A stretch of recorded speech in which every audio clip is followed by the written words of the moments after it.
we would just like to thank y'all all for coming.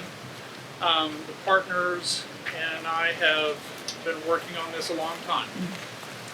There have been a lot of obstacles and we've come through them. And just in time for Clarence's birthday, here close to it from what I understand. We're very happy to be able to dedicate this bench in Clarence's honor and in his memory.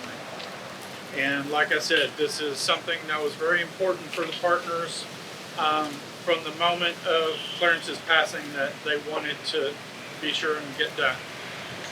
So I'm going to turn it over to Kent Bohls and let him speak for a while. And A while? from what I hear. It's easy to get excited about being together with something like this because I think like Clarence, you know, the family is so critical and so important, and it's just an honor to be able to celebrate what we're doing today. I read a lesson in worship this morning, and the first line from Ephesians 1 says, "In Christ we have obtained an inheritance." And that's just kind of a fascinating thought to me that, you know, all of us have received a history that's gone before us, and now we're in the middle of that making history, and, you know, wherever that's going to go in the future. Now, most of you know a lot about this place and about this community, and some of you probably know a lot more than I do. But my beginning is that my grandfather built this house in 1913. And not to take away from Clarence, but to remind that this has been a family situation for a long, long time. And it was built in 1913. In 1922, the house was sold to Clarence's daddy, who was a brother to my grandfather. And then 5 years later, a baby was born in the southeast bedroom of this house, and they named him Clarence. And that's pretty exciting. Now, for me, I love history. And I was just talking to Steve, and Steve's got a son who's being a history major in college, and that's really exciting to me. But a lot of times history feels like it's ancient and out of touch and out of connection with who we are. But I know for a lot of you that this history is not like the pyramids or the Colosseum or something that's out of reach, that this history is our history, that it belongs to us in a very special way. So just to ask a couple of questions. One is, how many of you were born in this house? Anybody here?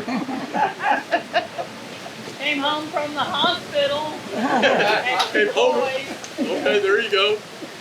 How many of you have a relative that has lived in this house? Okay, there's a few hands that shot up with that. How many of you have ever been inside this house? Okay, good. I guess what I was thinking about the difference between a museum and this house is that if you were born here, if you ate supper around the table, if you fed the chickens in the backyard, if you used the outhouse behind this place, I could ask that, but I'll pass on that.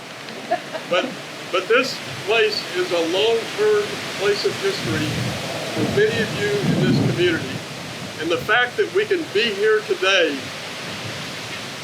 is thanks to Leah and to Clarence.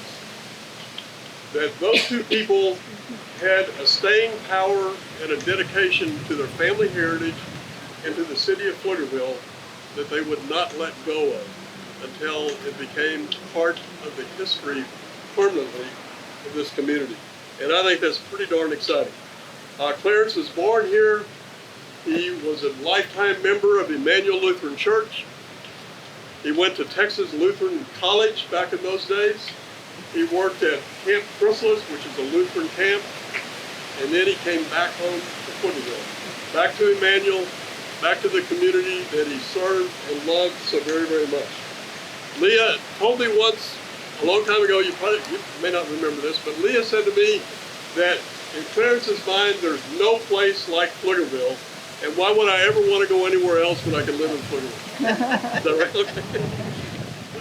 Clarence lived his life for this city. And one of his nicknames was, who knows?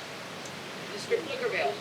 Mr. Pflugerville. And so we come together today, and with all those things that are part of his resume, I mean, you know, he could be apply for the job of anything, you know, with that kind of resume that he had, is that I really and truly think that one of the crowning parts of his gift to Pflugerville was this house right here. To make sure that with the development happening all around us, that this house stayed in its original location and became something that was a landmark for the city of Pflugerville.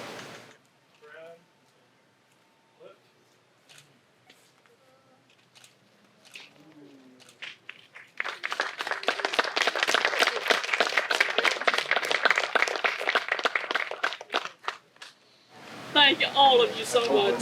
Clarence would have loved the bench. He loved to come back out to the farm, and he loved to walk around, and I'm sure he would have sat down and just sat there and drank it all in and loved it, because he never stopped loving the farm and the community, and he really loved all the people that helped it develop and grow. So he really enjoyed the farmhouse, and he never quit and stopped. He never stopped like he did.